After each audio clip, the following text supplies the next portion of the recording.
And I wanted to probably apply.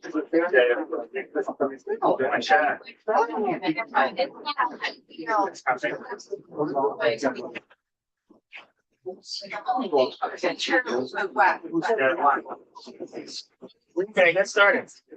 We're recording. The event has begun.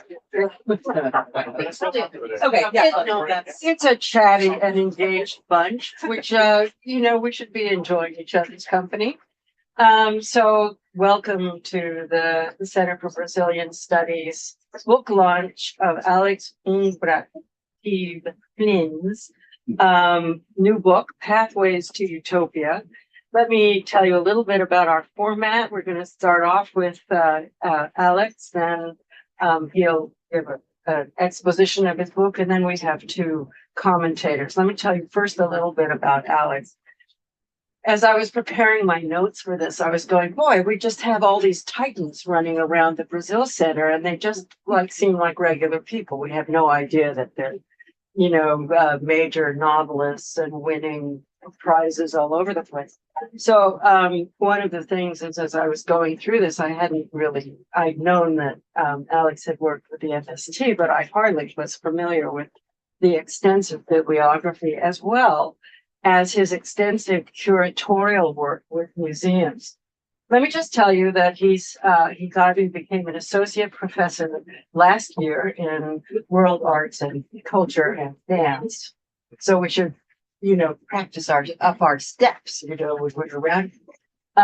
He's taught at University College in London, in Durham, and he has a PhD in social anthropology from Manchester, which is very well known among the Latin Americanists for its excellent program.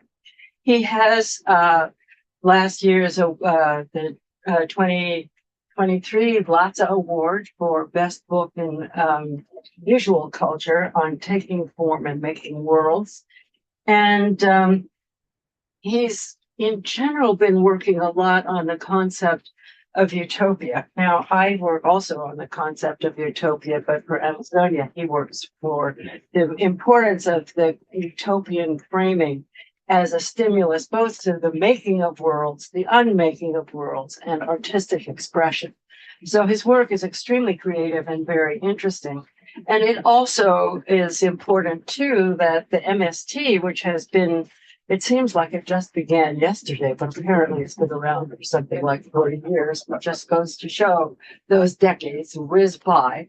And not just as a sort of political process, but also as an outcome of a production of artistic expression and utopian imaginaries.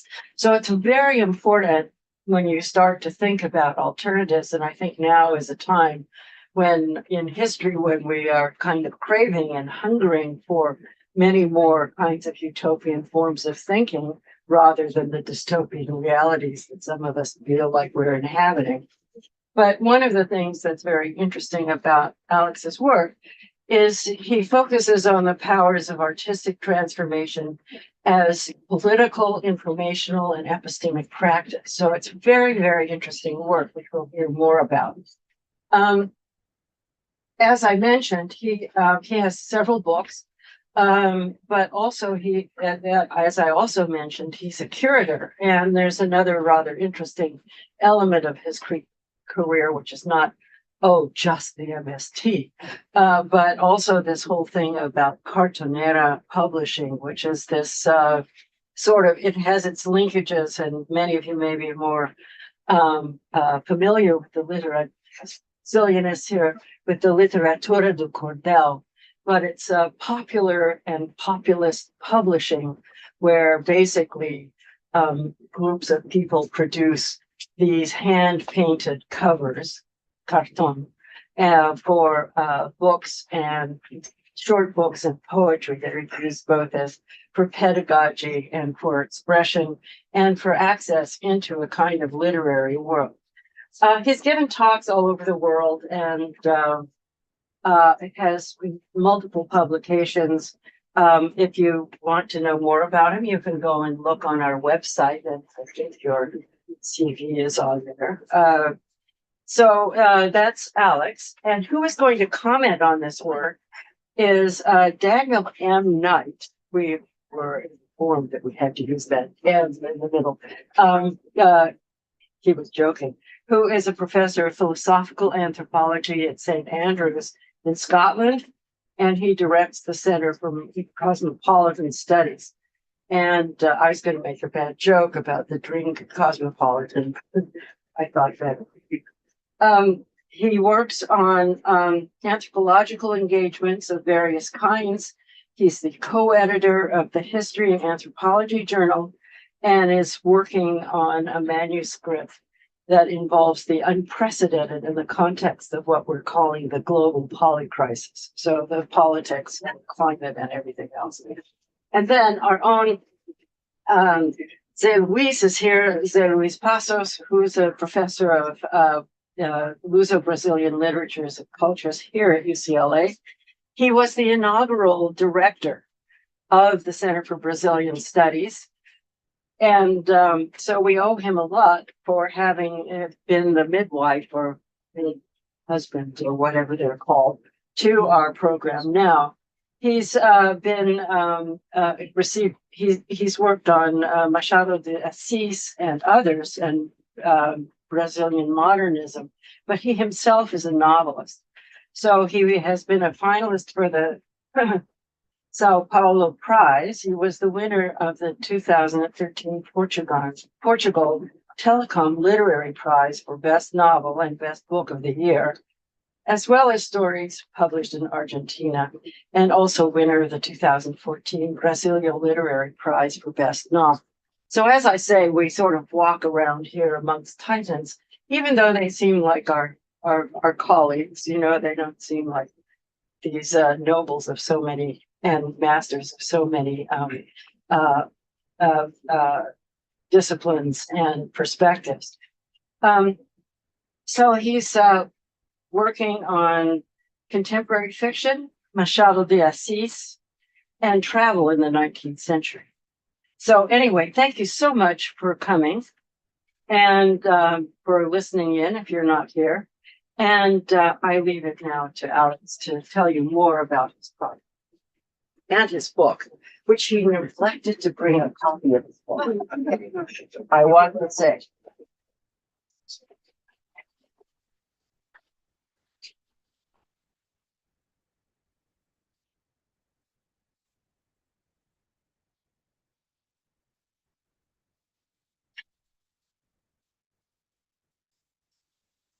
Clarice doesn't have much time. She's on an hour's break from work and has 2 children waiting for her at home. She asks a friend to film her on a cell phone while she sits on the grass, speaking about the landless workers' movement, the movimento dos trabalhadores rurais sem terra, IMST. She's speaking about the patriarchy of land. Identified at a young age as a potential leader, Clarice was sent to the Terra Leadership School in Veranópolis, in the state of Rio Grande do Sul. Now back home in Bom Jardim, a small town in the state of Santa Catarina, and late for her shift, she sends me a series of 4 clips, which we translate and we edit together. Clarice has been invited to contribute to an exhibition and public program titled Soil is in an Inscribed Body on Sovereignty and Agropoetics. This is organized by Savvy Contemporary, an independent art space in Berlin. Scheduled for September 2019, the exhibition examines anti-colonial struggles and anti-extractivism conflicts across the world, with a focus on connections between artistic practice and agroecological strategies. Clarice speaks to the camera, addressing an audience thousands of miles away. How can we conceive the patriarchy of the land? Patriarchy is rooted in private property, private ownership of huge tracts of land, in which agribusiness focuses on the production of commodities on a large scale. The MSC, on the other hand, since the beginnings, has concentrated its efforts to fight against this model of agriculture driven by capital, to fight against the model that doesn't value land or its natural resources, and especially seeks to deny access to land. In this sense, the democratization of land is a utopia. The men and women of the MST organized themselves to confront an agricultural model that only contributes to capital. Our struggle is carried out directly and indirectly through the occupation of land, and we work the land in a different way, based on a model which values peasant origins, natural resources, and native seeds. In this way, we negate the patriarchy of land that derives from private interests and the conservative vision of dominant agricultural models. Clarice's wrapped up warm. Despite the spring sunshine in southern Brazil, the temperature plummets in this rural region in the north of Santa Catarina, located on a high plateau.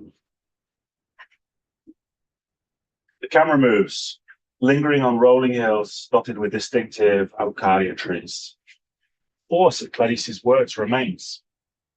She explains a series of complex concepts in a didactic way: agribusiness, patriarchy, capital, utopia. And there's something in the manner of her speech that communicates a deeply embodied knowledge. Clarice was born in an MST encampment. Moving from place to place and threatened by police evictions and hired gunmen, her family lived for 8 years in improvised shacks made of rough branches wrapped tightly by black plastic sheeting, the iconic lona preta of the MST. On an earth floor, without electricity or running water, her mother brought her into the world on the very land they occupy to this day. Clarice's words communicate a dignity, a resilience, but also a sheer bloody-mindedness. This is our struggle, she says. And I understand suddenly that I'm privileged to be participating in a creative expression of mística, a profoundly subjective understanding of what it means to be sem terra, one of the landless. As I continue to work on Clarice's text, there's a word that keeps on coming back. Perhaps there's something about the emphasis. Utopia. I cast my mind back a couple of years. We're sitting on the porch of Clarice's mother's house as the sun goes down, just talking idly about the movement. There's a stillness that you find in the countryside, and the beginnings of a breeze makes the cornfield sway. Suddenly our conversation crystallizes to a point, and Clarice, frowning, she starts to speak. Agrarian reform and the MST altogether, it's a dream. It's something that drives us forward. There's a certain contradiction. It's a utopian movement. It's impossible, but it's a way forward. It's a dream, but it's also the dispositivo, the mechanism. The house that we're sitting in, it's actually solid brick, surrounded by the land her family farms that they won through long years of struggle. I ask her what she means by contradiction. You can't think of the movement, many things and people, as a beautiful and wonderful thing. It's not as if this will change huge things and structures. It's not the case. Huge things, I refer here to the third dimension of the MST struggle, to create a new society. Or even the second, agrarian reform. This isn't something solely within our control. Clarice seems torn, and there's a pause. But agrarian reform is possible to discuss, but in these small spaces, not the big ones, because the MST is not totally utopian. I mean, you get land. You achieve agrarian reform in small spaces. We go inside. Displayed on a kitchen counter, there's a basket of recently harvested red beans. They're round and smooth, beautiful fruit. Clarice's mother Vera comes into the kitchen, telling me how this year's crop is good. She fries us some eggs on the fogo a lenha, type of wood-fired stove that warms the whole room. Clarice leaves us, headed for the casinha, like a small wooden house out back. She goes to sleep. I look again at the counter. There's some baby clothes above the basket with the design of a little girl dressed in a red MST t-shirt. The lettering says, "Somos todos MST." We're all MST. Just like the state meeting, right? Vera says, remember, 2007? We laughed about how I met the family. The state meeting in Freiburg, in the interior of Santa Catarina. Once a year, the Santa Catarina MST holds its meetings in the Parque de Maçã, the Apple Park. It almost seems like yesterday, my first institutional interaction with the movement. A huge meeting hall, almost empty. Hundreds of empty chairs, facing a stage raised above ground level. Huge banners stretched lengthways from one end of the hall to the other, and a panoply of red, yellow, and green. The stage has been decked with flags, the largest of the movements, instantly recognizable amongst the others, and next to it, the national flag of Brazil. banner runs from the roof to the stage with the word Socialismo printed in red letters on a white background. At the front of the stage are other flags, Movimento dos Pequenos Agricultores, the MPA, or Via Campesina. All around the hall are reminders of the movement's collective past, including photography by Sebastião Salgado, passed away recently, the renowned Brazilian social documentary photographer. Here, famous images such as meeting of the land's occupation, a massacre, a wake, and the omnipresent icons of victory are displayed.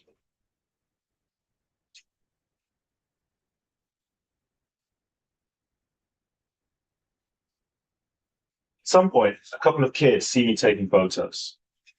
They run off with my camera, and I don't see them again until everyone's having dinner. Mariana, the deputy head of state education sector, has given me a plate, and I join the queue. Kind of worried about, serving myself too much, but I sort of watching everyone else. I see everyone like loading out their plate, so I just tuck it. The dinner consists entirely of MST produce, grown in the surrounding settlements near the Parque de Massa. There's arroz feijão, Brazilian staple, rice and beans, fried chicken, fresh lettuce, fresh tomatoes. Everything is super delicious. Looking for somewhere to sit, I see the two kids, the girl and a boy, the ones that ran off with my camera. And they introduced me to their father, Andre. The little girl, that's Clarice, many years back. And her brother, Arthur. She was around 10, Arthur was a couple of years old. The next morning, everyone gathers in the main hall, and the MST leaders appear on stage. They greet the audience of 500 people with an amplified, "Bom dia," good morning. The response is half-hearted, so it's repeated twice more until the audience roars, "Bom dia," back to the stage. We're asked to embrace the person to our left. Clarice and Arthur are running around the hall, taking photos and generally making mischief. Now Busato, one of the leaders, begins to speak. From the stage, his amplified words echoing in the concrete hall, Busato refers to Florestan Fernandes, Brazilian sociologist, Workers' Party federal deputy. He refers to Karl Marx, he refers to Che Guevara, he refers to Antonio Gramsci as inspirations for movement and progress. Outlining the movement strategy, Busato breaks down the movement's key objectives to three distinct goals. First, the MST must take land we must occupy. Second, we must ensure the continuation of the struggle for agrarian reform. The movement's longevity is key. Third, we must create a new society. An alternative society to capitalism must be made real. He continues. Bourgeoisie must be confronted, and through education, we can prevail. The struggle begins through people's examples of character. We must demonstrate sem terra values and behaviors through the way we behave each and every day. He asks us to memorize a specific phrase. He reads it out, and we repeat it in unison twice. O movimento tem que superar o sistema do capitalismo. É possível realizar. State meetings come to a close. It's time to say goodbye. Clarice and Arthur wave from the windows of a bus, taking them back up north. They've had a good time, taken a lot of very, very blurry photos. Andre, he shakes hands with me. You have to come and visit. He's headed elsewhere, engaged on movement business. As we go our separate ways, none of us can really know what will happen over the next 15 years. Struggle finds expression through examples of character, we are told. A struggle not only to take land, but to create a new society. What is the nature of this lived and embodied struggle? How will transformation be brought about on such a scale? Unknown to us, Clarice will be selected as a teenager, sent to a residential MST school to be trained as a leader. She will have 2 children, work desperately to make ends meet, and reflect critically on the MST's utopian politics. Struggle as dream, also as disposition. I will lose my mother, lose a sense of self, and spend years trying to put back things together which can never be whole again. Andre will find his own path, a path characterized by violence he can't escape, a path that will take him away from the movement. Vera, Clarici's mother, will become a true hero, fighting for what she believes is right. In the worst of times, she will go back to school, triumph in the face of fear, transform her life and self, as she simultaneously demands transformation of the movement which she's given so much. But in that moment, we don't see any of those things. Even though unceasing time connects and encompasses us, fragments and traces of all our futures already exist as a series of interpenetrating moments in which the present, drawing on the past, prefigures the future. For all of us, this marks the beginning, the middle, and the end of a resolutely non-linear story of hope, sacrifice, struggle, of resolution and redemption in search of a lived social justice. As Clarice questions a utopian dream, the temporalities of transformation swirl inexorably in the spaces between ideal material worlds. So these are the opening sections, the opening pages of Pathways to Utopia. And in thinking about this talk and how to kind of do it, how to organize it, I thought that these pages really represent actually what the core concerns of the book are, the core preoccupations. What are those core preoccupations? First of all, temporality, quite clearly. The book is to do with transformation. Transformation implies a temporal scale. It implies a shift from one state to another. And I was kind of really interested to think about temporality in a non-linear sense, but also, importantly, this sense of return, this idea of what it means to conduct an ethnography over a 15-year period. The principal ethnography was 2007, 2007, 2009, and then basically every 2 years, I went back to the same families. These families will always be part of my life. Like, there's no escaping them now. But this idea of return was really important to me. And of course, how people's lives change and evolve over that extended time period. People having children, people passing away. Of course, the idea of utopia, that kind of idea of how people in the movement are contesting that social reality and the wider sense of inequality to do with land, but also contesting structures of the movement itself. What are the contradictions inherent to that process of contestation? What are the notions of contradiction within the MST as a structure? How might that contestation or contestatory process occur?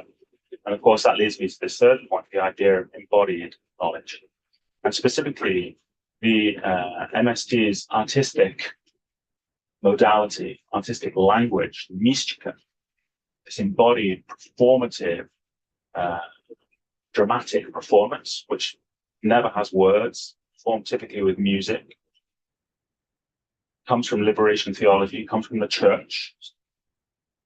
But there was something very interesting about how these artistic gestures resonate within the movement, but also how they kind of move outward through the movement. How do they relate to the notion of change, both within the movement, but also more broadly, how does artistic gesture kind of find resonance with political transformation? And then a more methodological concern, perhaps, a deeply relational ethnography. So, of course, all ethnography is relational. It goes without saying. But there's also this kind of idea of conducting an ethnography over this very extended period of time, how relations were able to expand, contract, dilate, stretch, return within that period. The notion of what that means for the idea of encounter. How does encounter take place? And how is co-presence constituted in a work? In these opening sections, I talk about co-editing, co-translating, making food together. All of these activities that we performed, still perform over so many years, a sense of co-presence. And it was very important for me that find its way into the text of the book. This notion of not mere informants, although of course no one uses that word anymore, not even interlocutors, but really kind of co-agentive presence within the text and how that would find an aesthetic form in the writing. These are the kinds of key concerns that I was really interested in. But of course, this has a lot to do with, the context of the MST. I'm sure we're all familiar with the MST, but it's, worth saying that this is a movement that was founded in 1984, as Susanna hinted at. And this kind of idea of that 40-year, last year they commemorated their 40-year anniversary, this sheer longevity of political presence and political action, I think is really, really worthy of study. But it's also worthy of study, but it's also an incredibly interesting place to think about how political imagination and mobilization occurs over such a long period of time. I was actually giving a class here at UCLA on art and activism in WACD, and I kind of threw out there, to the students. And of course, the Occupy movement, they did this, Occupy Wall Street 2011. And I looked at the audience, the students, just total blank faces. No one had heard of the Occupy movement. Since 2011. All I saw was this kind of furtive, kind of like Googling beneath the desk of like, what is Occupy? Right? It was really at that moment that really struck me that this new generation of scholars and activists, to a certain extent, and we have to be cautious with these generalizations, but to a certain extent, they operate on a different temporal scale or they operate on their own temporal scale, shall we say. We can debate like acceleration, people like, Nick Cernicek, who's written about that. But I think it was very striking for me in that particular moment that this group of scholars, activists, they had no awareness of that movement, which for me happened as though it were yesterday. So that really made me reflect about what is the unique contribution that a movement has existed for 40 years in the political landscape. What does that bring? And not in any way to minimize the contribution of Occupy, but it's also salient to kind of note that the Zuccotti part in occupation lasted for 59 days. What does it mean when something like the MST is in place for 41 years? How does that intergenerational struggle find form? And what are the modalities through which that occurs? Because it's a political and educational project, the MST. Clarice, in the opening paragraphs, she was sent to the ITER school in Beninopolis. She studied there. It's a movement which doesn't seek to just gain land, but also seeks to kind of link food sovereignty to justice through the physical occupation of space. And in doing so, it's become this grassroots reference worldwide. It's a movement with over 1 million members. It's become a beacon, in a way, for grassroots democracy across the world. People to think about how to imagine alternative ways of living and producing, and especially right now with the COP happening in Berlin. These questions of agroecological production are ever more important. But of course, this happens in a very, very dangerous landscape, right? Brazil, 3% of the population owns more than 2/3 of the available land. An insane concentration of land in the hands of the few. We have this quote here, like 35,000 people kind of, possess an area equal to various European countries, right?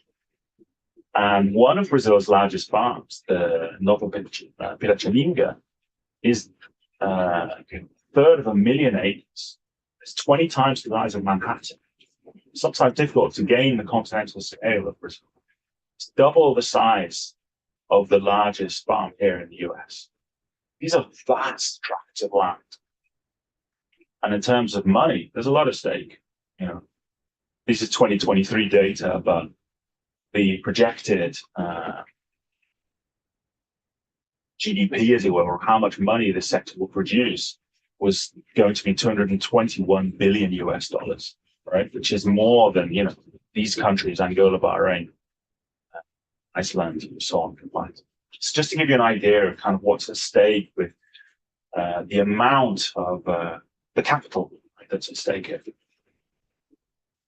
Of course, these kinds of questions, at the time, they kind of, they put forward, like they articulated certain types of discussions and comments. And one of the things when I was kind of putting this study together was, it was the time of like just after the Genoa protest, WTO, Seattle.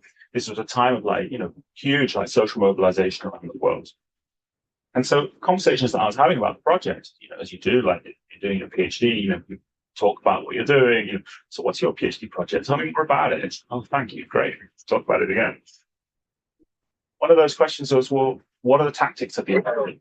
How do they do what they do? And this was kind of more maybe reflective of the activist networks that I was part of, because people were like, well, how does it happen? What do they do? But what was really interesting about those questions back at that point was really the way that people spoke about time. In what kind of temporal register did they understand that transformative process to occur? Because in most of those questions and accounts, the kind of notion of time change was really imagined as a single event, right? It was imagined as a moment of rupture. Transformation became something that, happens like suddenly as something shifts from one state to another. And that idea is really perfectly captured, by a phrase that's quite common to hear, actually, like with regard to scholarship on the MST, which is the notion of cutting the wire. So cutting the wire, as you can see here, this is another Sebastian Salgado photo. This is the moment where the leader leads a column of landless people into an unproductive, tract of farmland, takes possession of it. This is one of the first English language books that was written about the MST. And of course, Sue Bramford and Jan Ross, they use this phrase, this iconic phrase, title. It's that symbolic kind of moment of taking something. It's an image of courage and defiance, and it stands really, it puts transformation, it reconfigures it as a rebirth. A rebirth, the instant when people take their lives into their own hands, when they seize history and they become agents of history. It's a single dramatic moment. Well, Bramford and Rocha, like Sue Bramford and Jan Rocha, they came from they're journalists. They worked for the Latin American Bureau, they had journalistic training. And of course, it's totally understandable why they will be looking for this very kind of synthetic metaphor to talk about the MST and to popularize it. So in no way is this a critique of their work. But it's kind of reflective of how transformation was and continues, I think, to be perceived in that sense. But of course, for those people living in the movement, right, the ethnographic reality, transformation was never about a single moment of just cutting the wire. It was really about cultivating the soil, like day after day. Change was never about a moment. Because from the early 1980s onwards, like members of the MST, they knew that transformation required time, like years, decades of occupation, cultivation, and care. Like anyone who's worked in a rural situation knows this. And anyone who's worked in a rural situation knows how the seasons are so important, of course, like the agricultural rhythm of life. And of course, the movement itself grew out of a 3-year roadside encampment. That's how it started out. The original encampment was Natalino, who was there for 3 years.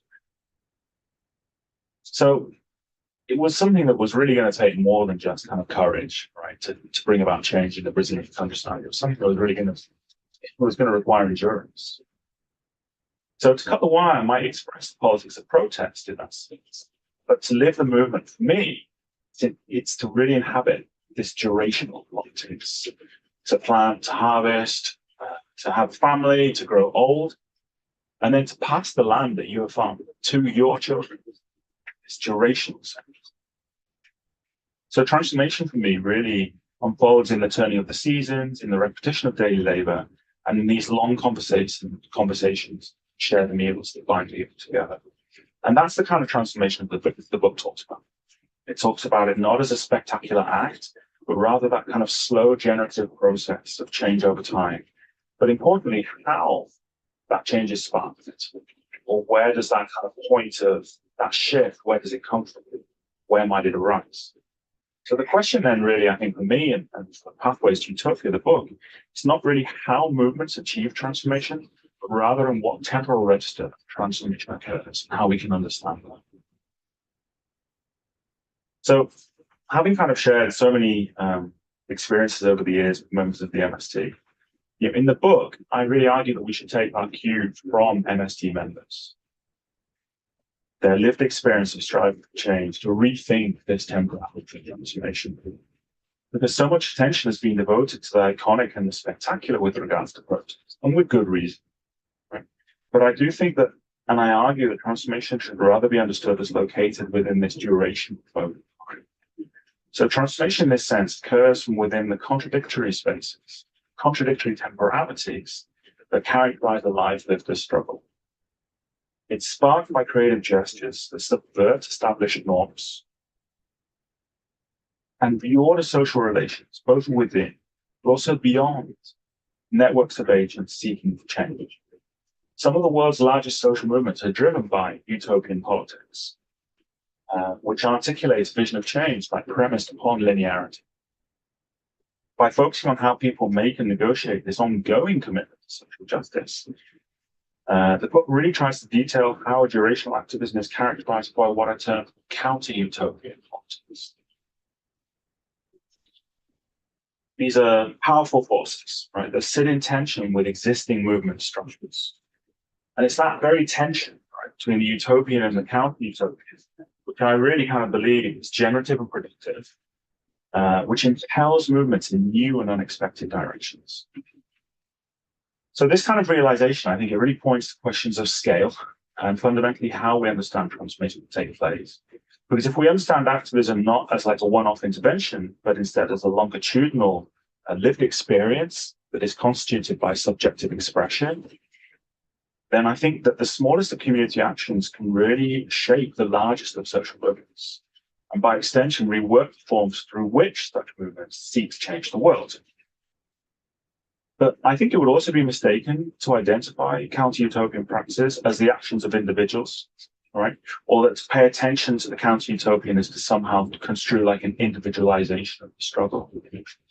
Because for me, counter-utopian practices within the MST, they occur resolutely in community contexts and in a relational sense. But an important part of the book, I think, for me, is to kind of talk about how these practices, they acquire transformational significance in relation to others as they sort of move around the movement, like in this network sense. They shift attitudes, accrue greater meaning as they resonate. So in the ethnography that kind of opens the book, there's that scene where Busato, the leader of the MST in Santa Catarina, right? This is in 2007, and he's still one of the most important leaders in Santa Catarina. So things change in the MST, and something's changed. Like he really puts forward a utopian vision. It's utopian because it's structured, but also because the stages are linked, right? So you have the construction of a new society, the overthrow of capitalism, and a world to be led by new social citizens. But the lived reality of the MST struggle, doesn't take place in this performative culture, right? But in a period of time that extends and dilates through the embodied actions of its members and their relationship to the land. So for me, tracing the lives of MST members and their quest for justice, I try and, in the book, speak about the productive contradictions that can arise within such an elongated time period. Right? Between, on the one hand, complex life worlds and a normative teleological linearity. Between creative gestures of autonomous communities, and between kind of notions of unity as sameness that, sometimes can kind of characterize the MST as an institution. And of course, between differing ideas, fundamentally, what it means to be Saint Etienne, what does it actually mean to be Landless? Of course, by extension, that informs to in which direction the movement should turn. So 2024, saw like the MST commemorate 40 years of struggle. And there's that kind of question, right? That is kind of sitting there, which is, how has the landless workers movement managed to endure? Right? As so many other kind of progressive movements have fallen by the wayside. And most explanations emphasize that kind of the centralized organizational power that the MST has and its unity of purpose. Right? They talk about its cohesive, hierarchical, structured leadership. People stay on message. And I think that, that's true, without a doubt. But I think it's really also kind of actually only one part of the story.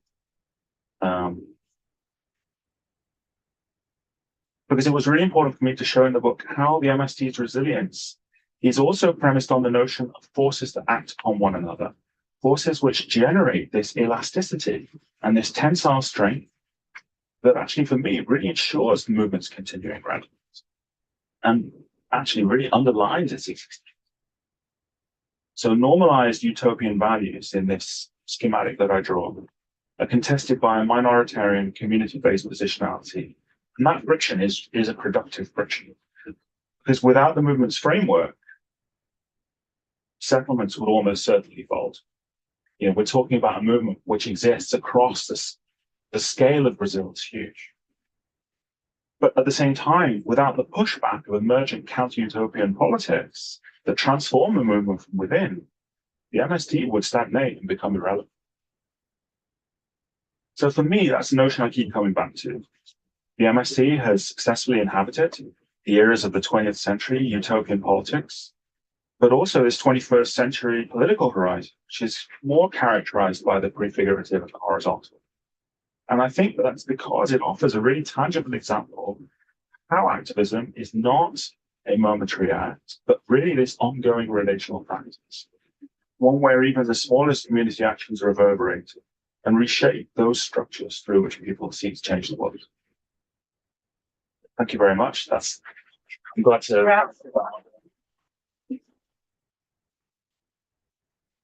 hand over to how do you want to do it?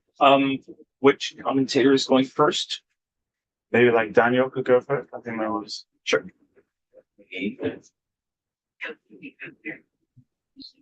going to unshare your screen. yeah.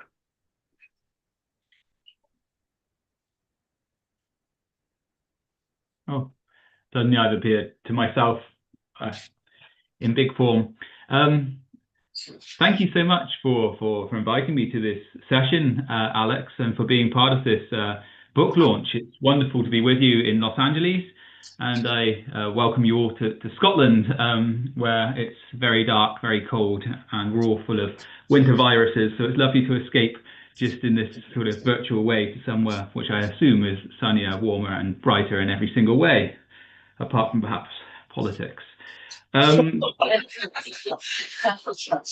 It's good to be in Scotland. It's its own little utopia when you live in the UK. I'm English, but Scotland is still utopic in comparison to England. But anyway, it's a brilliant book. I mean, the first thing I'd like to say is just how well it's written. And of course, we're meant to say that as commentators and all of this, but it really is that balance between being an easy read, but getting something very profound out of it. You don't realize that you're spending so much time indulging yourself in its pages. And I mean, I say that as somebody who is not an expert in Brazil, and I'm not an expert on activism and social movements. So when Alex sort of suggested that I may be interested in this and perhaps commenting on it, a piece of work on Brazilian social movements doesn't seem to have much relation to me. I work on crisis and I work in the Mediterranean, primarily on Greece. But that's what's so wonderful about the book, and you get it from straight off, and you've got a sense of it in Alex's presentation there. There's so many layers going on in this book. It is about activism, and it is about Brazil, but the temporality aspect, you have labor relations, you have agrarian studies, resilience. It's all about kinship and relations, about community togetherness, aesthetics, art, ritual. And then you have the methodological side, which is very much about scale and scope of the movement across time and place, but also scale and scope of Alex being part of these co-agents, as he says, of his research. The relationality of it is something which crosses scales and scopes. And then what can we say about the global political sphere and utopic movements and such like as well, from a small case study, a relatively small case study in southern Brazil. So Alex says it himself towards the end of the book that he really wants to go beyond the preoccupation with size, scale, and measurement to give us something which is in flux, something which bends and twists and makes these what I call topological connections, where everything is connected, but it's molded, and sometimes it's thicker in places, the connections are thinner in places, the proximities come together, but then they may detach and move apart. It's like a topological shape playing and merging, and sort of this ooze quality of the text. And I think that's absolutely beautiful, and it's what a great ethnography should be doing. So for me, my theoretical interest in it comes from time and temporality, which I'm basically obsessed with. And Alex contributes to that. I'm thankful to say, in thinking of duration over the usual form of eventedness. When we think of activist movements, it tends to be this sublime rupture, this moment in the sun. And all too often, that moment in the sun seems to then wither away and be replaced by something else. And in the studies of crisis and event that I'm familiar with, and particularly where social movements are concerned, Chloe Arman puts it very well in Baltimore in Futures After Progress, her recent book, that there's a need to almost manipulate time to bring eventedness to a cause. And without the manipulation of time and the deliberate creation of event, then that cause really is surplus to any political accountability. It sort of seeps away from any idea of having attention drawn to it. And Alex is showing us a different way of this, a different way in which time is absolutely integral to the causes at the very base of this ethnographic reality, but without the need always to make a big event out of it. Having said that, on this lifelong commitment, this durational activism that he discusses, there are sublime moments, there are victories, there are pauses, and his book is full of pauses. That's the structure of the book, is just to pause and take stock of a very short ethnographic snippet, and then we can think with that as we move on to another chapter. So even the structure of the book is around this sort of durational pauses, these durational aspects where connections, the topological morphing comes more proximate, and then it starts to disband again. So activism in this way is an integral part of what I would say is the constant flux of becoming, what I've written about as a porous becoming, an ever porous becoming of absorbing all these layers of text that I mentioned in the beginning. And this is a move away from what Alex calls the crisis resolution binary. And the cause and effect aspect is really important nowadays in a lot of the political aspects of social movements that we're seeing in journalism and in the business world and political world as well. I've been working on polycrisis, and I'm very skeptical about what that term and concept does for us, apart from absolve the powers that be of any accountability to the causes. If something is unprecedented, then we have no precedents to solve it. But the idea of the polycrisis is that there's no longer a linear cause and effect. Everything is so entangled. Every crisis is so much a cascade of another one that it's very difficult to find the cause and effect. So there is a sort of political question there to do with blame, accountability, and finding a solution. But I think in Alex's work, the move away from crisis resolution binaries works very well.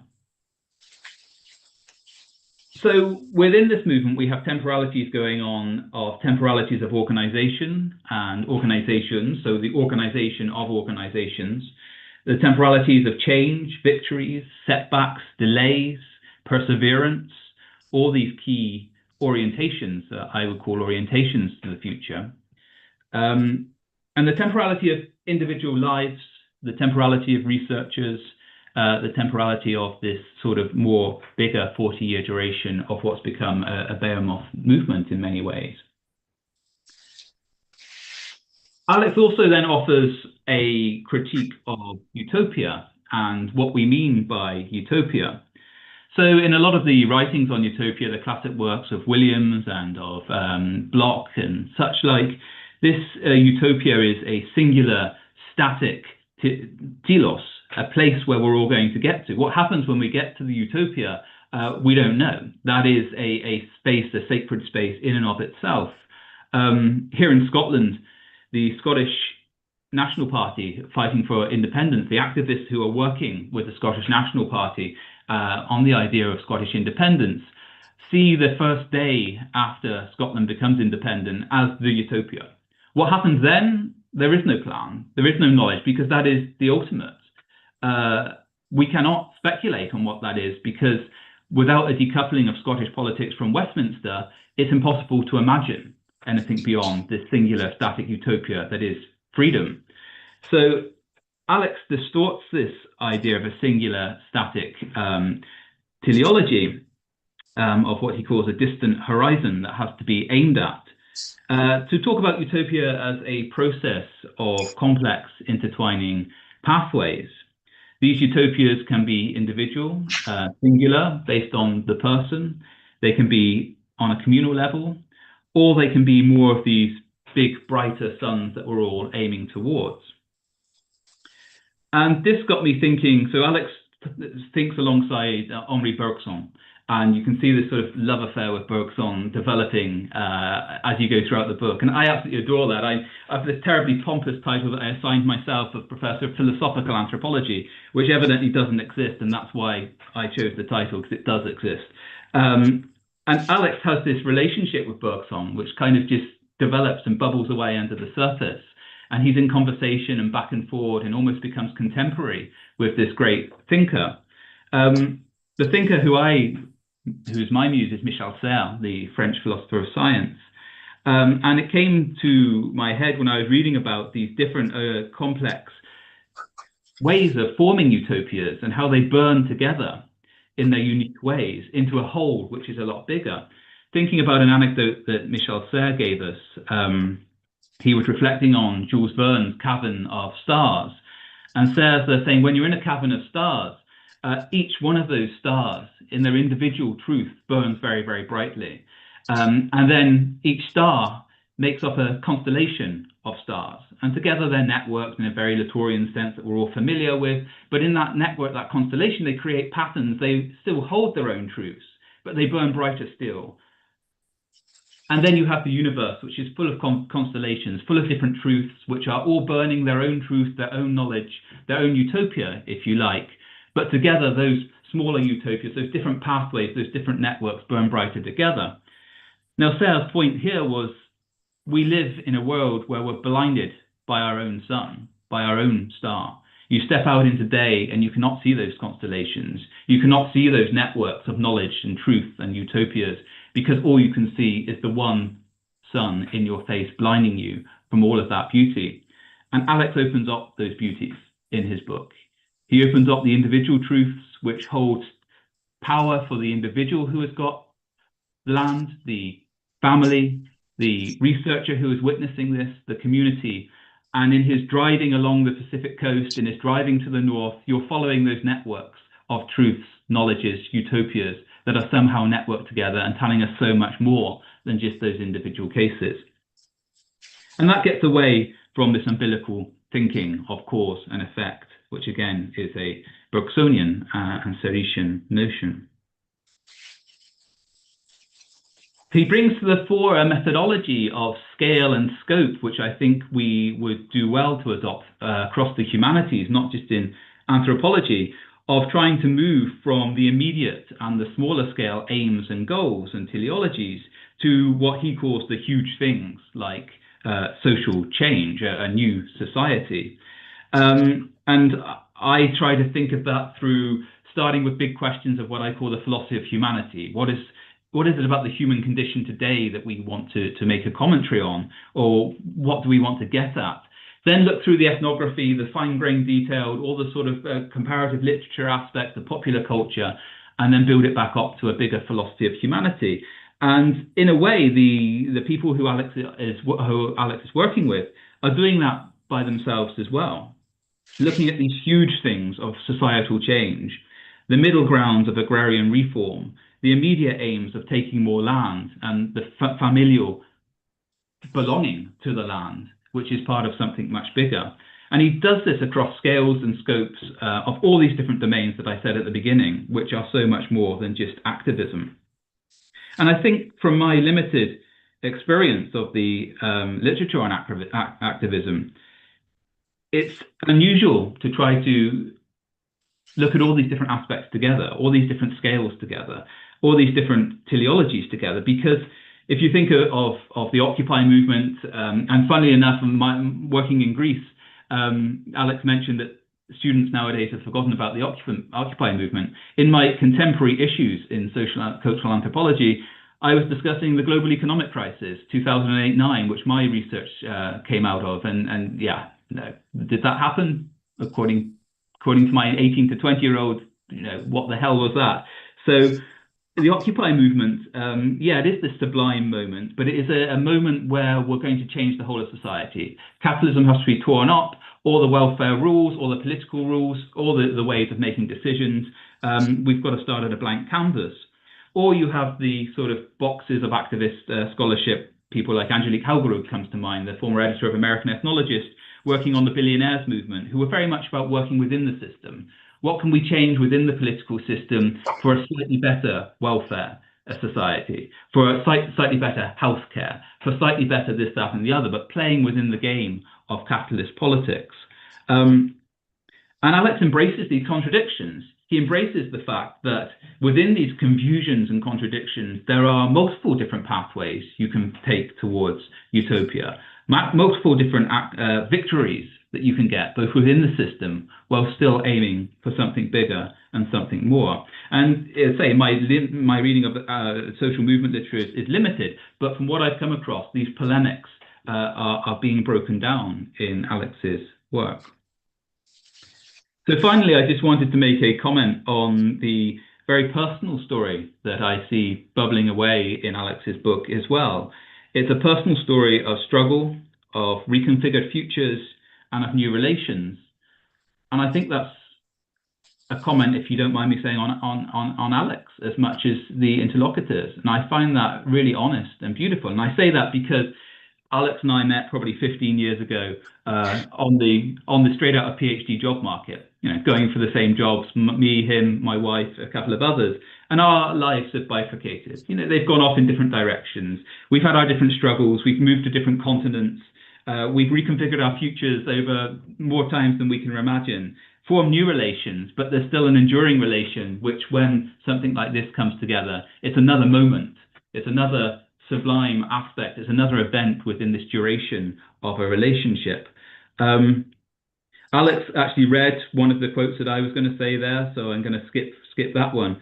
But I just wanted to end on a couple of points.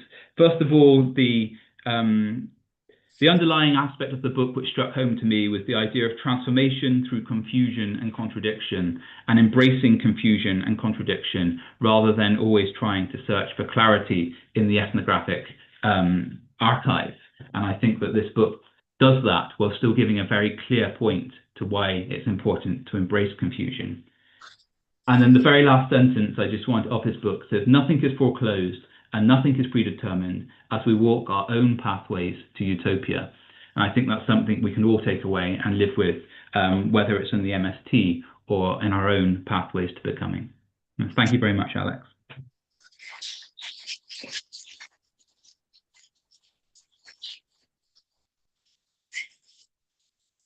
Speak from here or from there? Over there. You've got to do it from here so we can. Stay out.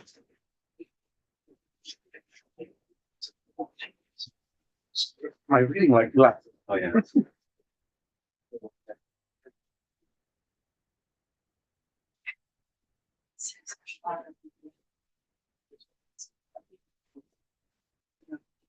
So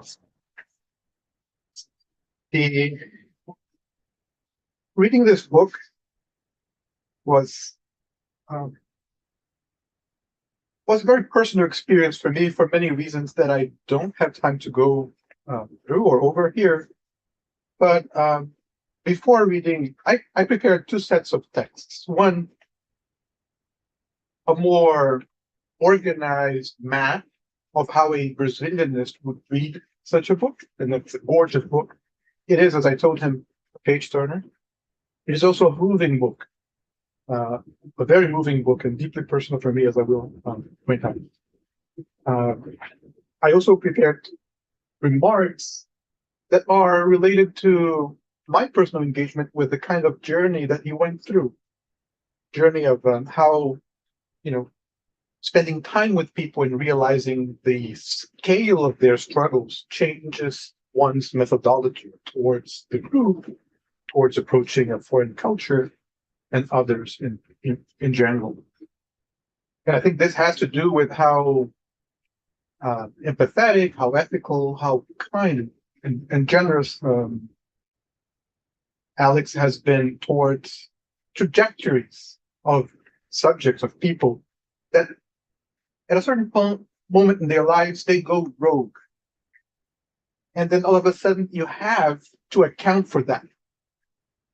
And what do you do with that? And the book is, well, there was one thing that was told to me a couple of times in my life about my work, my scholarly work. And that is, wow, this book reads like a novel. And then I was told, wow, this book reads like a novel. And it was intended in the opposite ways. And I took it as kind of a validation, tongue in cheek. And this is how I felt about this. I was going to say novel, but this book, that it does read like a novel in the sense that I chose to interpret even my critics. When I submitted a book about 19th century Brazilian literature, and someone wrote that. Of course, I read this very meticulously for two reasons. If you have taken any of my recent credit seminars over the past 4 years, you know that, and Icaro is there to confirm that I have been arguing for a few years now that the most fundamental aspect of Brazilian cultural discourse is this unaccounted divide between the country and the city that cuts across, films, novels, policy making, etc., etc. And that competing, let's say, time frames to account for that have been part of Brazilian cultural discourse and counterculture. So all of it, and then I find I run across this book, which in a sense provides me finally with a framework for my own sort of new research, which is no longer related to 19th century Brazilian literature. It has to do with peasant puppet theater, puppetry in sugarcane fields, and how that intersects with Afro-Indigenous belief systems. And of course, by the time I finished this book, my own understanding of my concern or focus on the relationship between peasantry and time frames and belief systems was changed. So I will read for you 3 pages of how a Brazilianist takes this book as a new, let's say, path into accounting for difficult, complex phenomena in Brazilian society and culture. The book scope is impressive. It is impressive that we start in colonial Brazil and we end up in, temporary performances a few months ago, basically, or a few years ago, very recently. So the erudition, but also the kindness of this gaze towards the phenomena, such a complex phenomena, is impressive. I have a huge admiration for Alex, and I have known him not for long, but I have heard of him even before he came to UCLA, from former grad students from Berkeley, grad students in anthropology, but also Lucia Sa, a former colleague when I taught at Berkeley. She was at Stanford. So I am so proud and so happy to be here and to have you, Alex, as a colleague. Thank you. Alex Flynn's Pathways to Utopia fundamentally changes and challenges how scholars understand activism and social movements. Alex argues that the movement's 40-year survival, the NEST movement's 40-year survival, stems not from revolutionary ruptures, but from durational activism, treating transformation as ongoing endurance rather than dramatic events. His work arrives at a crucial moment for understanding how grassroots movements endure across decades despite extreme opposition. By following the MAST, representing roughly 1.5 to 2 million members across 24 Brazilian states who have redistributed 18.5 million acres of land, the book offers insights into movement resilience, collective transformation, and alternative temporalities that extend far beyond the Brazilian context. The book's central intellectual contribution lies in reconceptualizing how social movements create change over time. Alex challenges what he calls a subjunctive grammar of transformation, the normative, linear understanding that movements progress from present conditions toward future goals. Instead, he employs Henri Bergson's philosophical concept of duration, la durée, to argue that the MAST's activism operates through qualitative, lived temporalities rather than mechanistic clock time. This temporal framework reveals how the MAST has survived for 40 years, not despite, but because of contradictions between its revolutionary utopian vision and the pragmatic, incremental practices of daily life in encampments and settlements. Alex demonstrates that the very impossibility of distant objectives becomes the justification for striving even harder and more creatively, I would say, in perpetual struggle. The movement doesn't resolve this tension, but productively inhabits it, creating what Alex terms counter-utopian practices within a broader utopian and more conventional framework of political engagement and action. I really do hope that we have a chance today to hear Alex talking about particularly two members called Thais and Vera, because they come to mind as gestures of creative dissidence. When traditional analyses might see contradiction as weakness, Alex shows how it generates imaginative energy that sustains mobilization across generational gaps, gender divides, and notions of spiritual investment in the movement's so-called mystica. And this is a fascinating aspect of the book, how he accounts for competing forms of interpreting and acting on what mystica means. The book foregrounds what Alex calls durational activism, understanding social justice as a lifelong commitment viewed through lens of endurance rather than rupture, slowness rather than eventedness. This approach challenges academic tendencies to focus on spectacular moments of confrontation, while overlooking the patient work of building alternative institutions, maintaining collective discipline, and reproducing political consciousness through daily practices. Alex argues that even the smallest community actions reverberate through relational networks, reshaping the structures through which people seek to change the world. His analysis moves beyond linear causality to explore how transformation twists past, present, and futures into a topological knot of perpetual becoming. The book also examines the concept of willed transformation, how MAST members consciously work to remake themselves as new political subjects.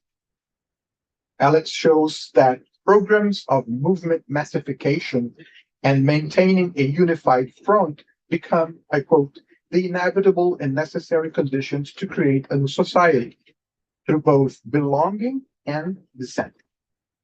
Individual and collective transformation operate reciprocally. Members elaborate diverse subjectivities through contested processes, while simultaneously regenerating the movement's radical politics from within.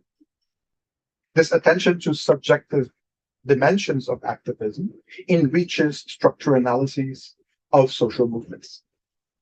His original fieldwork initially focused on MESIT's cultural sector, examining how artistic and cultural practices contribute to political formation. This led to particular attention to the Mística, the MESIT's distinctive stylized collective performances that open meetings, marches, and events. These ritualized moments blend Catholic liberation theology, Afro-Brazilian religious practices, and indigenous traditions to build collective memory, identity, and emotional solidarity. Alex analyzes Mística not as superficial symbolism, but as a substantive political work that inscribes alternative futures through embodied practice. He conducted research in both rural and urban contexts across Brazil. His work concentrated on MESIT settlements, assentamentos, and encampments, acampamentos, with particular depth in Santa Catarina and São Paulo states. Settlements represent spaces where families have gained legal land tenure and developed relatively stable communities with schools, cooperatives, and agricultural production. Encampments are more precarious spaces where families occupy land while awaiting legal recognition, often living in makeshift plastic tents for months or years. Alex attention to both contexts reveal how different temporal rhythms shape political consciousness, the urgent patience of encampment life versus the long-term institution building of settlements. The research attends particularly to aesthetic dimensions of political organizing. Alex examines what he calls aesthetics of orderliness, how MESIT occupations are carefully choreographed to demonstrate discipline, legitimacy, and political complexity. He analyzes how members perform diverse compacts of obligation and reciprocity, creating thick social networks that sustain mobilization. His integration of performance theory, particularly Judith Butler's distinction between performativity and performance, with ethnographic observation yields insights into how activists do transformation through repeated collective, often dissenting practices. The movement faces severe opposition from Brazil's powerful agribusiness sector, which controls 85% of agricultural land devoted to just 5 export commodities: soy, corn, cotton, sugarcane, and cattle. The Ruralista caucus, representing landowners' interests, comprises 61% of Congress and 35% of the Senate. The MESIT has been subject to 4 parliamentary commission of inquiry investigations, more than any grassroots organization in Brazilian history. Violence remains constant. Over 1,700 MESIT militants have been assassinated since 1985, including the notorious Eldorado dos Carajás massacre in 1996, when police killed 19 landless workers.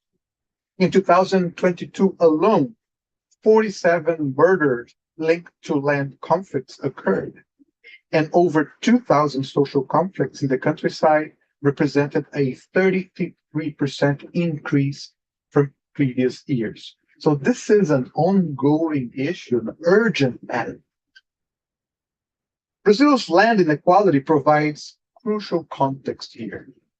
The country has the second highest land concentration globally after Paraguay, with 1% of landowners controlling 42 to 50% of agricultural land. This extreme inequality traces to colonial plantation systems, also to the 1850 land law that prevented freed slaves from accessing land, and contemporary financing structure of agriculture. The MESIT confronts not only domestic landowner landowner power, but transnational agribusiness corporations and the global commodity economy. Yet, settlements have eliminated hunger, reduced infant mortality, and dramatically improved quality of life, demonstrating that alternative development models are viable. Pathways to Utopia makes three interconnected contributions that distinguish it within social movements scholarship. First, it offers a genuinely new theoretical vocabulary for understanding activist temporality, moving beyond rupture/continuity binaries toward appreciation of duration, endurance, and the productive inhabitation of contradiction. Second, it demonstrates how 15-year ethnographic commitment enables insights impossible in shorter fieldwork, tracking generational transformation and long-term movement evolution. Third, it reveals how one of the world's largest social movements has survived 40 years by treating utopia not as a distant destination, but as imminent practice woven through everyday life. The book challenges scholarships and activists to reconsider assumptions about revolutionary change. Rather than dramatic ruptures transforming society overnight, Alex shows how patient accumulation of small transformations creates alternative worlds within the shell of the old. This perspective doesn't romanticize incrementalism, but recognizes that enduring movements sustain radical commitments precisely by embedding them in durable institutions and relationships. The MST survived Brazil's neoliberal reforms of the 1990s, the contradictory Workers' Party governments of the 2000s, and Bolsonaro's open hostility, which was gruesome. Its survival strategies provides models for movement resilience globally. The book also illuminates how movements transform their own members while transforming society. Alex's attention to subjective dimensions reveals that political organizing isn't just about winning demands, but about remaking people's sense of possibility, temporality, and collective belonging. This insight resonates far beyond the Brazilian context, speaking to movements worldwide, grappling with how to sustain commitment across years and generations. By treating time as political terrain, Alex opens analytical space for understanding how different groups experience and organize temporality differently. Where capital demands speed, accumulation, and linear progress, the MST cultivates slowness, endurance, and cyclical renewal. Where mainstream politics operates through electoral cycles and news cycles, the MST organizes across generations and seasons. This temporal politics represents a form of resistance, often invisible to conventional analyses, but fundamental to the movement's longevity and transformative potential. And Alex Flynn takes us there with grace and wisdom. Thank you, Alex. Thanks, Steve.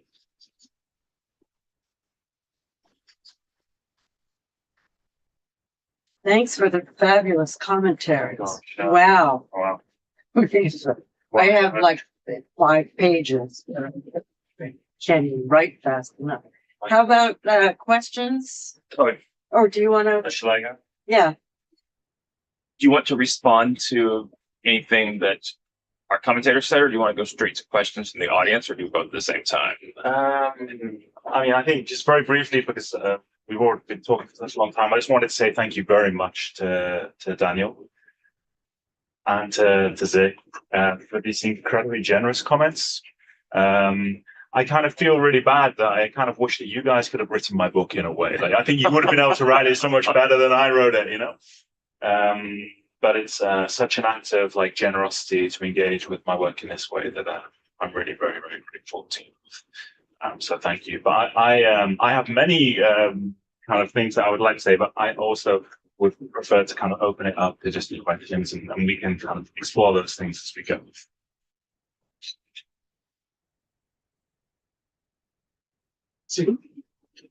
But yes, well, I was delighted to hear this. I've teaching theological seminars on the MSD a long time ago here with Bramford and Roger and Wendy Walford's work, and maybe I'm going to get back into this of incorporating this very important feeling work. As a historical geographer, I'm always interested in everything starts somewhere, and I feel very strongly that the land and society patterns that lie behind the MST were very distinctive ones in Brazil. As I mentioned, 1850, land law, land reforms.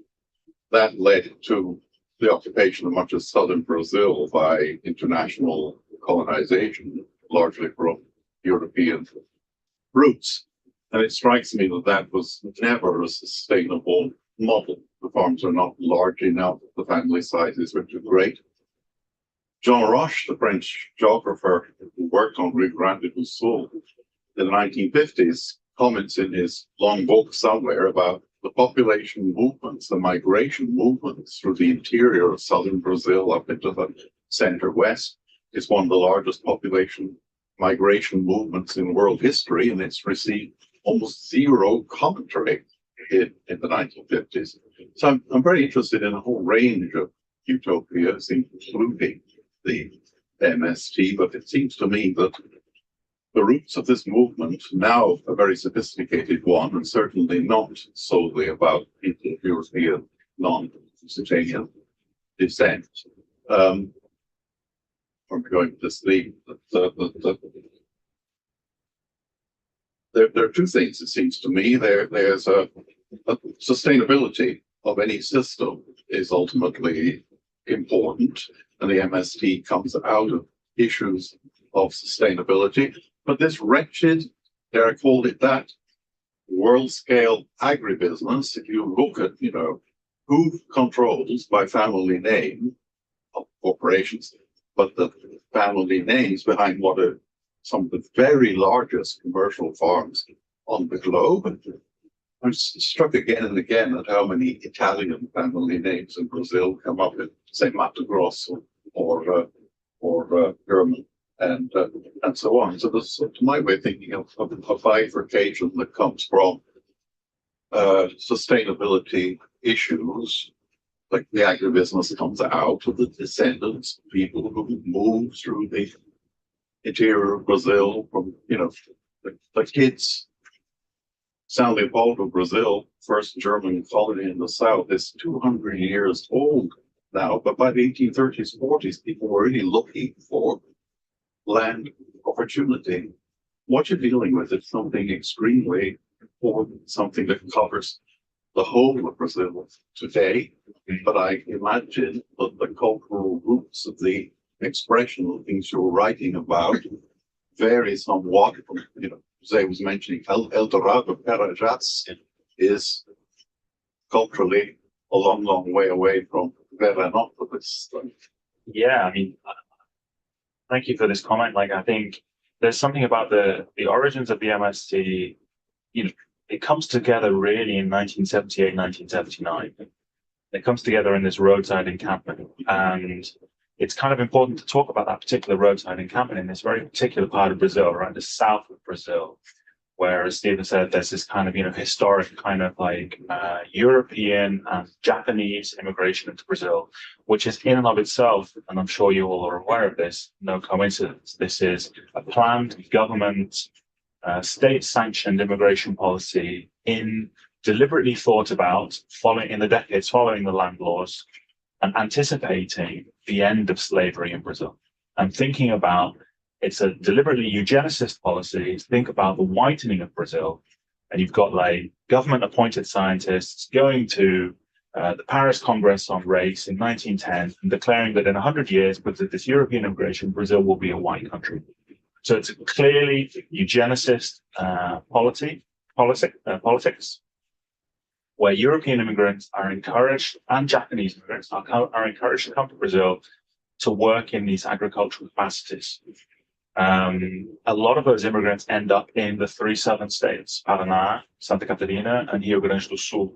And through a lifelong, the labor schemes are different, but one of the schemes was basically they would exchange an entire life of labor and be awarded roughly a sort of 100-hectare, 240-acre family farm for their children to be able to pass that to their children. So this is the beginning of this kind of smallholder culture, right, that exists in the south of Brazil as one of the kind of components of it. And the MST comes from that space. It comes from this white settler colonial space. It's a movement which is about the occupation of land. And there were tensions right from the start in terms of different forces as to who had access to that land. So, for example, the roadside encampment in part existed because, as Stephen mentioned, there was an internal migration movement from Rio Grande do Sul, the most southerly Brazilian state, kind of through there's a particular name for it, the tropeiros, right, kind of route, right, the kind of the guys on horseback with the kind of the dried sort of meat and so on, moving northwest through Brazil's interior and into the Amazon. And the military government, which came to power in 1964, because of a failed land reform policy, right? So that's the other thing to say, that the military government, which was backed by the US, came to power because the left-wing president had, for the first time in Brazil's history, seriously contemplated an effective land reform policy to break up these kinds of, huge oligarchic land holdings. And that was enough to, bring about a full-on military dictatorship, which lasted for 21 years. That military government, as one of its policies, had thought about and had brought about the relocation of families in the south to the Amazon. So a kind of an idea of populating with productive subjects, people who knew how to farm, populating this kind of interior of Brazil. And a lot of those, unsurprisingly, migrations had failed. People had come back to the south because it didn't really work for them. A lot of those people composed that first encampment.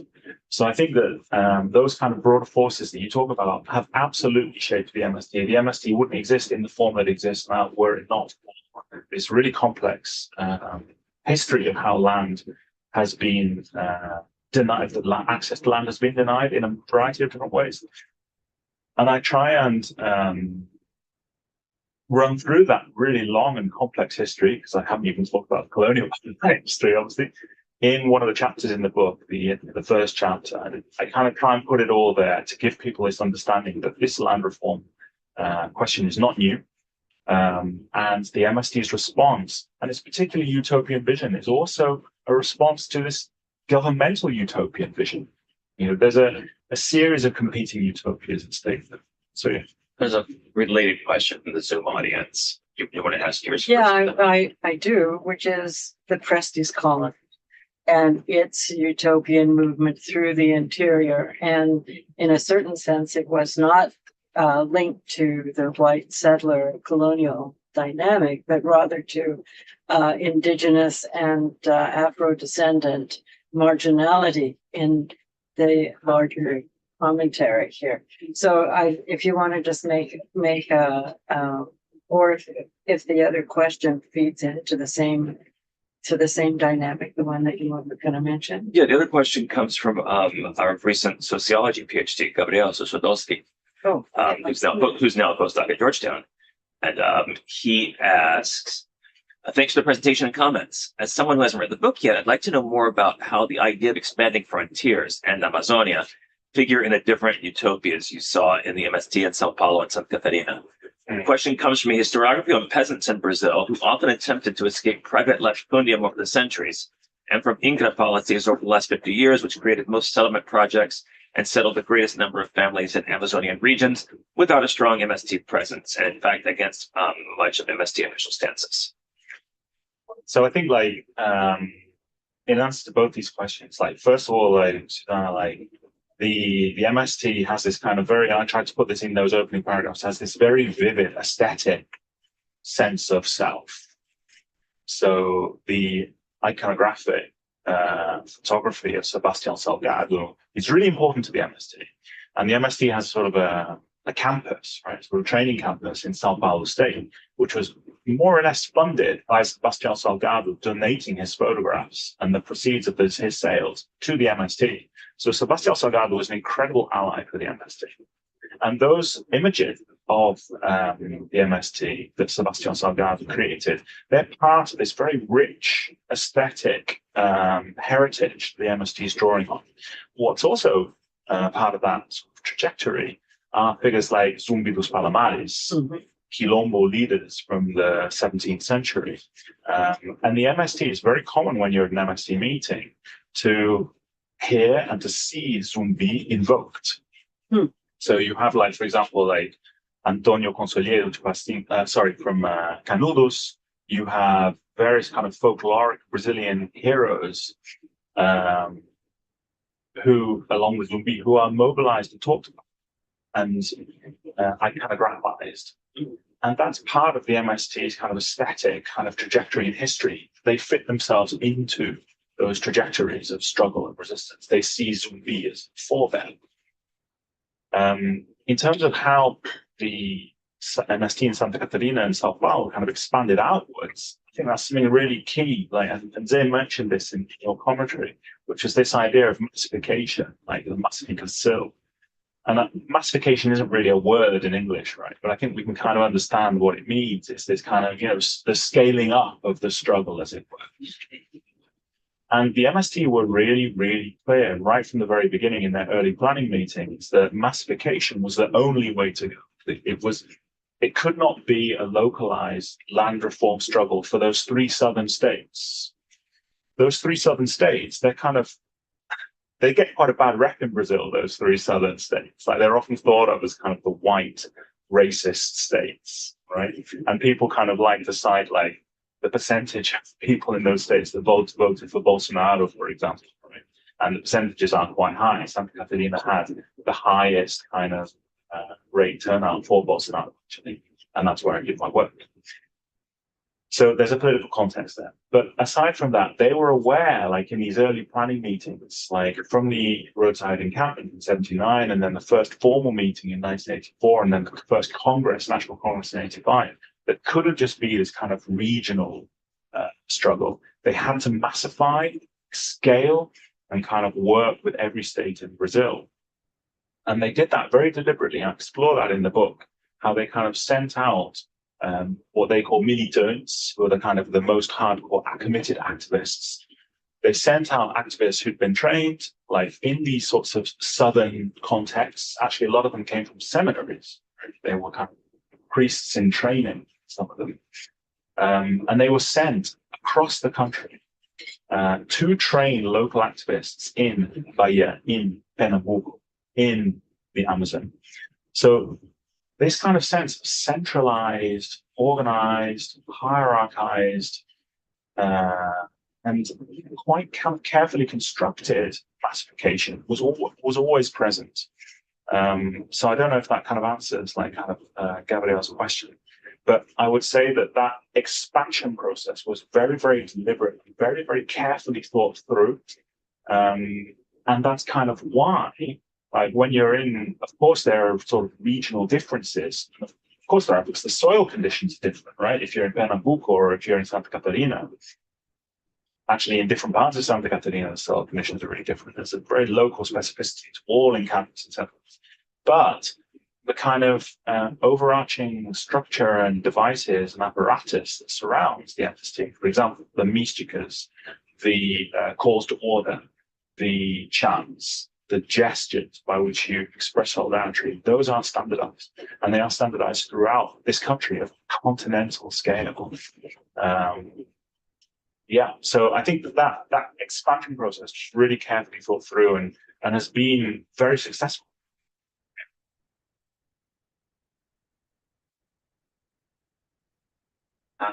Yeah, I have a question. I haven't read the book yet, though I have it at home and I'm very excited to read it. And so my question is, you said, and then actually both commentators picked up on, that you feel like what you call the tensile strength, or maybe even the duration of the movement, is in part emanates from or is produced by these kind of counter-utopian practices from within the movement. You can imagine lots of counter-utopian practices from outside, but it sounds like you were specifying from within. You also named them at one point productive tensions.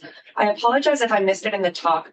Can you give me some examples of those? Like just maybe one or two that are, I didn't actually know what we're talking about. I know I can read the book and then figure it out. But here I'm really curious about some examples. Yeah, no, totally. And I was kind of, when I was like looking over my talk, I was kind of thinking, I haven't included any examples. I'm really glad you asked this question. Okay. Yeah, the counter-utopian practices, as you say, and as they kind of really highlighted well, Brazil is an incredibly hostile space for the MST. And so fully understandably, in a context in which, over 1,000 MST, not landless activists, but MST activists have been assassinated since 1984. It's fully understandable why there is this kind of huge emphasis on unity as strength. And I really sort of put this forward as kind of a productive tension, because like I was saying, without that overarching structure, I really do think the settlements would fall. Because there wouldn't be this kind of, when you work in these settlements, what you see is this incredible kind of networking, often based around kinship relations, actually. Of someone's brother is in a settlement over there. Okay, we've got a surplus of this. We're going to send it over there to keep them going. That sort of support network. So without that broad network, I really don't think that the movement would survive. The counter-utopian forces for me are often sparked by artistic gesture, specifically through mystica. This kind of MST denominated mode of artistic expression. And as Zay was kind of talking about mystica, and this is something I talk about in the book, mystica itself is a contested thing. Like on the one hand, you've got mystica as a conceptual thing, and then you've got the mystikas, right, which are the performances. And what's happened is that over time, because it's like 40 years, the performances have really become the concept, right? So there's this kind of situation where mystica is this more conceptual thing about, okay, it's a subjective expression of the values of said thing there. How were those subjective values expressed? They were expressed through these performances in which you would have a group of people to open up a meeting to kind of get everyone going, in which, the adversaries would be taken down. The adversaries would be wearing Coca-Cola kind of, apparel. They'd be holding placards saying FMI, IMF, they'd hold bank placards, and then they would be taken down by a group of side-wielding MST wearing MST gear. They would take them down and kind of tie them up, and then there would be a victory song. And that performance, which is done at the beginning of a meeting to kind of get everyone going, that has become so synonymous with mystica that often now people think that that is mystica. But of course it's not.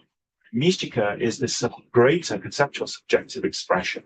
And that finds form in many senses. And often when it finds form in a sense which is not this kind of approved kind of form of mystica, which has guidebooks and technical manuals on how to do a mystica, right, issued by leadership, it's quite threatening, because it doesn't just kind of, it doesn't just show, it doesn't get at just like what, how MST members express like themselves, but it also gets at the making of meaning. Like, what do we understand as neoliberalism, or what do we understand as agrarian reform? Because if you control the form, then you can also control the content.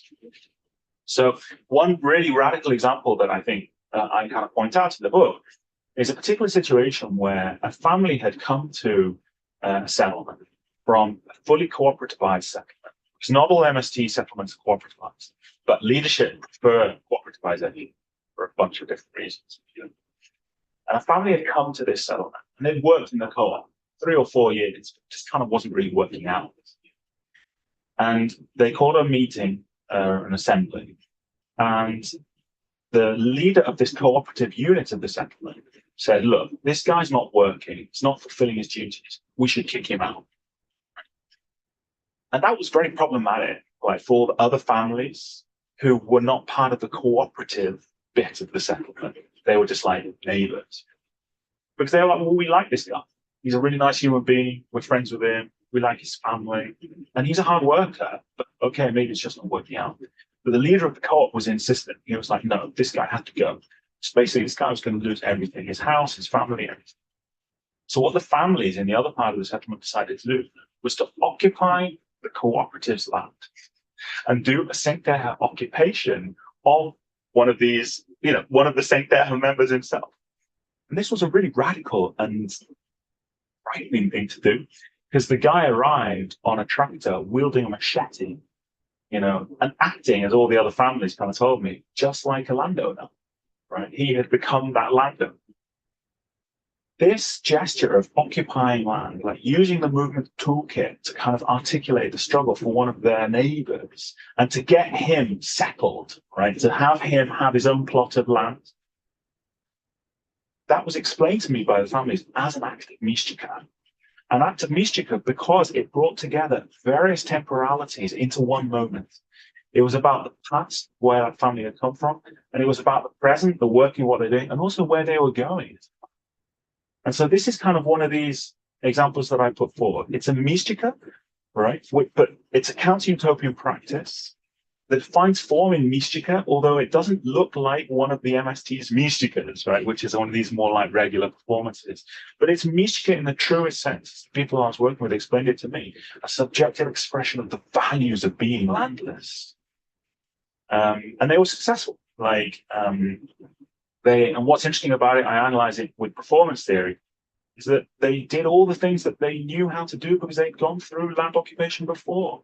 So they formed a circle around him, they protected him from their other Saint Terre colleague, and they built him a shelter, they brought food, they did all the things they normally do because they knew how to do this choreographic kind of behavior for him. So this is one of the examples that I kind of cite in the book.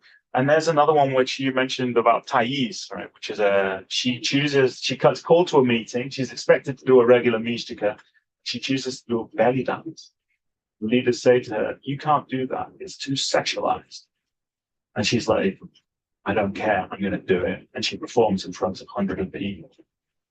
And that moment inspired so many other young women in the movement to do their thing. And it's that idea that when you do it, and that's where I draw this idea that it's never an individual act. These performances, even if there's no one in the room, it's always for someone else. And that process of transmission and how it inspired young women just traveled like wildfire across the movement and really inspired a whole generation of women to do MST in their way.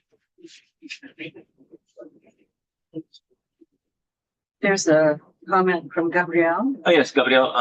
Also want to say, to follow up, I wonder whether and how ideals of homesteading and separate colonialism of sorts are important in daily life in Santa Catarina and São Paulo and co-inhabit with other ideals, collective, or traditions. Yeah, I think this is a really kind of, it gets to a really big kind of question about the MST, which is different to indigenous movements in Brazil and the indigenous struggle, which is about this is who we are because this is the land that we are from. The MST is about this is who we are because we have transformed ourselves through the labor we have applied to this land upon which we dwell. Right? So there's a subtle difference there between becoming in a sense of attached to land and becoming in terms of the work that we apply to the land that we have acquired. And I think that has caused I think that kind of mentality, not mentality, but that kind of really ontological kind of understanding of becoming, differential ontological understanding of becoming, really has pulled in these questions of homesteading and settler colonialism. Like it's quite common in Santa Catarina in the south and I talk about it in the book, you get offered like Polish sausage. I'm in the middle of encampment, in the middle of nowhere, and like a lady who speaks Polish from the early 20th century is chopping up Polish sausage for me in a tent. She's insisting that I eat first when I know that in the camp there's no food. Like these moments of hospitality, the idea of, for anyone who knows Brazil, the Café Colonial, it's called the colonial coffee, which is this kind of big spread of like chilled meats and cheeses and breads and cakes, very kind of like Central European kind of thing. That's very common in the South. And that is an important part it was an important part of the work that I did, like that sense of being together with people, the hospitality that people kind of offer, it's offered in that register. And I just actually was visiting Vera and Clarice, as they're called in the book. I was there like about 6 weeks ago. And we were talking about, the book, and they were really excited, and they've got the book and so on. And they told me that right next to their Sentamento, the Bon Jardim, as I call it, there is now an indigenous occupation of Chacrimba, indigenous peoples who have moved from the west of Santa Catarina, near Chapecó, and are now occupying land in Bon Jardim, the city. And the occupation borders exactly on the MST's settlement. And I kind of found this incredibly interesting. And I said, well, what are your relations like between you guys, And they were like, well, we keep ourselves to ourselves, but they seem like nice people, and we've been down there and said hi and stuff, and we've brought food, this idea of hospitality through food, because that's in large part how the MST gains legitimacy. It is through notions of production. Land is unproductive, right? You've got 1,000 hectares and you've got one horse on it. That's the kind of classic kind of thing in Brazil. You occupy that land, it becomes productive. Each family gains 10 hectares roughly, so 25 acres, and people produce. And that's, in large part, legitimacy is based upon production. If you are producing, then you are legitimate, and the Ferreira reform is working. But of course, that imperative upon production, it also creates difficulties as well, because not everyone can be productive all the time, as we know, right? So, for example, one of the things that caused the problem with this guy who the other families had to intervene and occupy the cooperative's land for him to get land was that he was the delivery driver, because they were basically salads, right? They were producing salads. He was the delivery driver, like driving the salads up to the local supermarket, and he broke his arm. So he couldn't work for 3 months. That caused a lot of problems. Because in the co-op, it's a co-op, there's no pension scheme, there's no health insurance. So yeah, this was, I think, one of the things that was at stake. But yeah, of course, like homesteading and settler colonialism and the notions of productivity that are associated with that, which go all the way back to John Locke, right? The idea of, mixing labor with land, giving you entitlement to land. Yeah, they're very much at stake. So yeah, Gabrielle, thanks for that. I guess this is probably the last comment we have here, because it's almost 2:00, but I was struck by many of the parallels between the sort of indigenous movements, which of course, if you want to talk about durability, they have an extraordinary record, but I thought it was extremely interesting, the kind of ways that they talk about being in the world in the same and changing through the world, and the contradictions as which you see very much in these indigenous movements, and particularly now in the politics of climate and land in Brazil. I just want to say a few words. Yeah, I think I really think about some of the things that Daniel and Zay were talking about. So like Daniel's notion of a topological morphing, I just found this absolutely fascinating, and I'm still kind of sitting with this and trying to sort of think through, because Daniel has done so much incredible work on time and temporality, and it's been an inspiration for my thinking around this. And I'm kind of, obviously the crisis revolution binary, yes, but these more complex dimensions of time and plural temporalities, I think, is something that I don't actually investigate so well in the book. I don't explicitly really investigate that so well. I think like something that Zaya was talking about was the idea of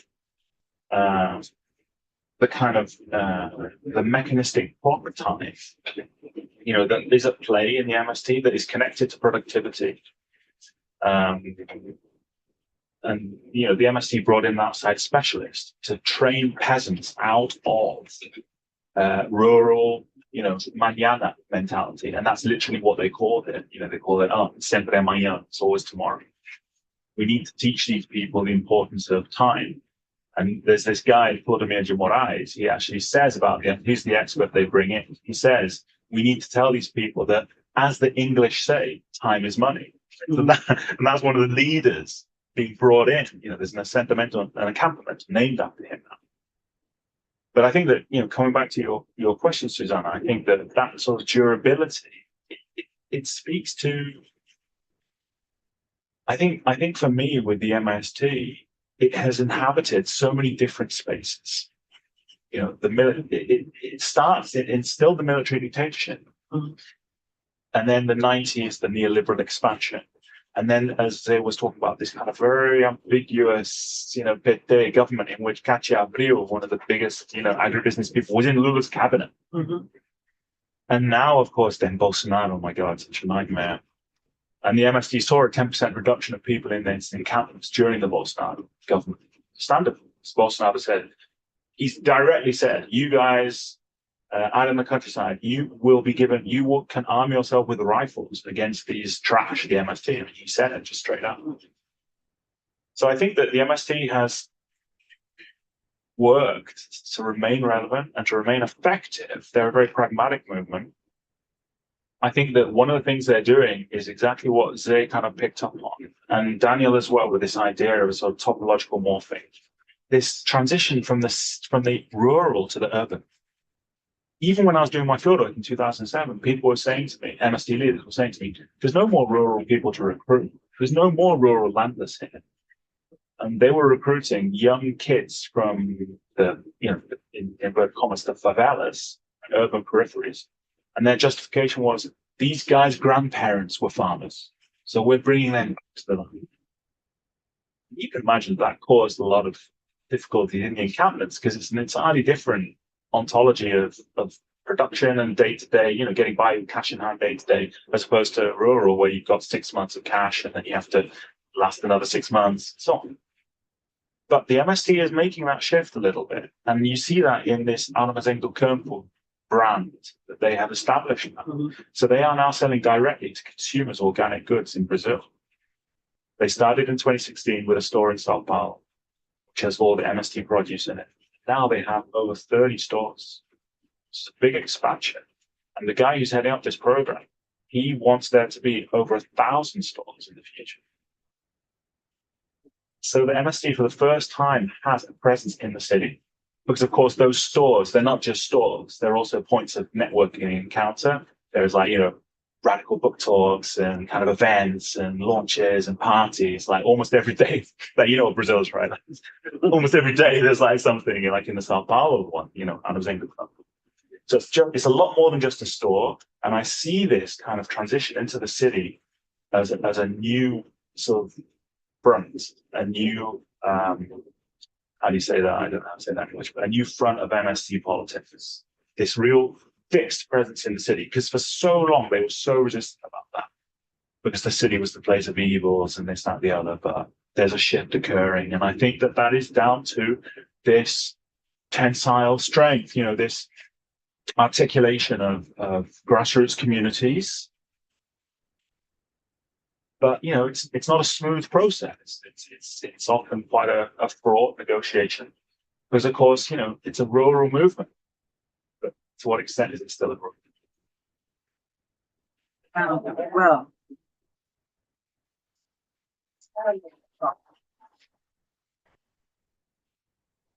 Daniel, thanks. Say thanks. Daniel, thank you so much. Thank you for organizing. Of course. Yeah, running. Daniel, we must catch up later on. Yeah, I was just writing an email now the last couple of minutes, Alex. So I've got questions to ask you myself, but just for a general catch up, it would be wonderful. So I'll send that on to you.